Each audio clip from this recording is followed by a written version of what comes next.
బీసీలను తక్కువగా చూపించి అగ్రకులాలను ఎక్కువగా చూపించారని బీజేపీ ఎంపీ ఆర్ కృష్ణయ్య ఆరోపించారు. ప్రస్తుతం కుదించి బీసీలను దెబ్బతీయడానికి జనాభాను తగ్గించారని ఆరోపించారు.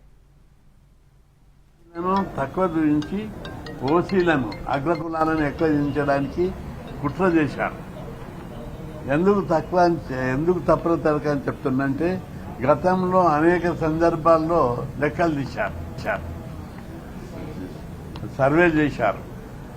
కేసీఆర్ ముఖ్యమంత్రి ఉన్నప్పుడు కుటుంబ సర్వే, సమగ్ర సర్వేలు తీశారు.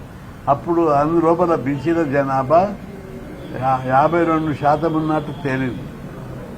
ఇప్పుడు దాన్ని 42కు తగ్గించాడు.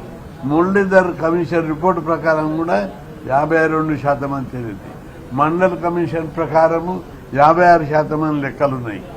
కానీ ఇప్పుడు దాన్ని కుదించి లెక్కలు తీసి ఇప్పుడు మాయ చేయడానికి, బీసీల మీ పొట్టగొట్టడానికి, బీసీ రిజర్వేషన్ దెబ్బతీయడానికి